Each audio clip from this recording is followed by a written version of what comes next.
કહેવા જોવા આવી છું કે સંકલન સમિતિને જો હકીકતની લડાઈ આપી હોત તો 16 તારીખે રૂપાલાભાઈને ફોર્મ ભરવા દેવામાં ન આવત. એ તો બધું ઠંડુ પાડી દીધું. આટલું મોટું મહાસંમેલન યોજ્યું. મારા ક્ષત્રિય સમાજના ભાઈઓને અમે બહેનો આપણી જીત જ થઈ છે. હું મેસેજ કહેવા માંગુ છું કે મારા ભાઈઓ ત્યાં ભૂખા તરસા જે આવ્યા હતા ને એ અમારા બહેનો દીકરીઓ માટે આવ્યા હતા, નહીં કે સંકલન સમિતિ માટે કોઈ આવ્યું હતું.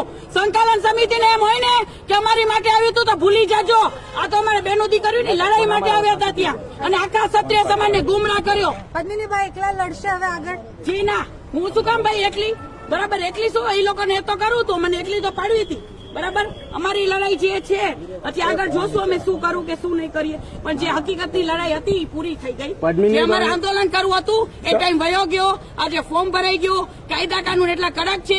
મારા ભાઈઓને હું કોઈને એવા ઉશ્કેરાવીશ નહીં કે કાલ સવારે એને હેરાન થવું પડે. ક્ષત્રિય સમાજ કોની સાથે છે હવે? એ ક્ષત્રિય સમાજને જોવાનું છે. હવે કઈ રીતનું આંદોલન રહેશે?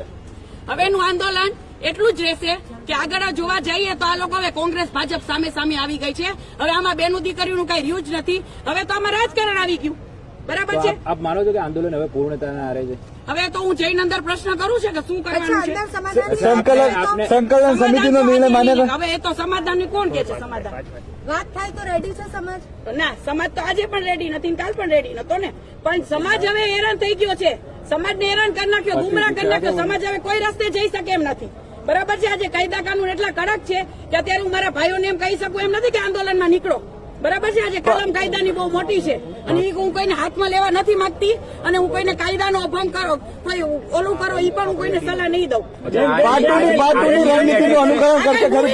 આ મૂવી છે પાર્ટ 1 ને પાર્ટ 2. આ મૂવી છે. બરાબર, આ સમાજને ગુમરાહ કરી નાખ્યો આ લોકો. આ મૂવી થોડી છે. તો પાર્ટ 2 ને પાર્ટ 1 કરતા હતા. ક્યાં